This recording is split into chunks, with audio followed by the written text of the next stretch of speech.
Raebareli seat पर BJP में कलह, दिनेश प्रताप सिंह के लिए मुसीबत बन रही नेताओं की नाराजगी। क्या बीजेपी की अंतर कलह बनने जा रही हार की वजह? रायबरेली में बीजेपी नेताओं की नाराजगी पार्टी उम्मीदवार दिनेश प्रताप सिंह के लिए मुसीबत बनी हुई है। पहले यहाँ सपा विधायक मनोज पांडे की खामोशी चर्चा का विषय थी, लेकिन अब बीजेपी विधायक अदिति सिंह का सोशल मीडिया पर पोस्ट चर्चा का विषय बना हुआ है। लेकिन उनके पोस्ट पर बीजेपी उम्मीदवार के बेटे ने पलटवार किया है। बीजेपी उम्मीदवार दिनेश प्रताप सिंह के बेटे ठाकुर पीयूष प्रताप सिंह ने एक फेसबुक पोस्ट किया है। उन्होंने अपने पोस्ट में लिखा, राम काज में उसूलों को न्योता नहीं, इज्जत भी मिलेगी, तारीफें भी मिलेगी, मेहनत करके तो देखो आपको कामयाबी भी मिलेगी, सीताराम। दरअसल दिनेश प्रताप सिंह को उम्मीदवार बनाए जाने की वजह से कई बीजेपी नेता नाराज बताए जा रहे हैं।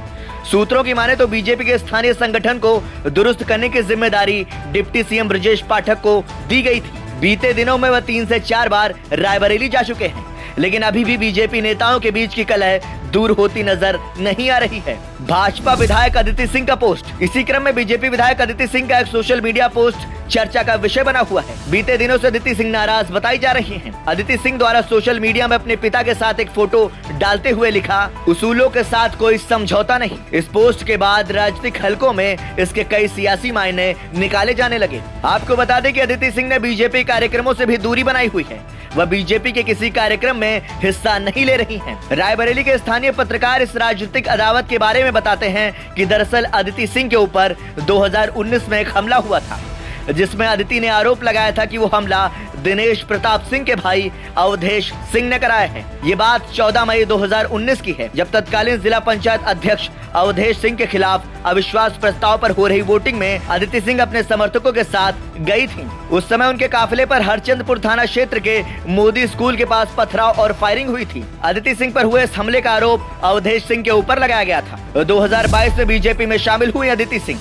इस घटना के दौरान दिनेश प्रताप सिंह बीजेपी में आ चुके थे और अदिति तब कांग्रेस के टिकट पर विधायक थी। फिर साल 2022 के चुनाव में अदिति सिंह भी भाजपा में आ गई। हालांकि इसके बाद से कुछ परिस्थितियां जरूर बदली। हालांकि पूरे मामले पर अदिति सिंह का कहना है कि राजनीति में अपना वजूद बनाए रखना भी बेहद अहम है और इस कारण राजनीतिक परिस्थितियां समझते हुए और नफा नुकसान नापते हुए वह अपना कदम रखेंगी, जिससे उनका वजूद भी बना रहे और अगर राजनीति में कुछ परिस्थिति बदले तो उसमें भी उन्हें कोई बड़ा नुकसान झेलना न पड़े। रायबरेली में 20 मई को होगी वोटिंग।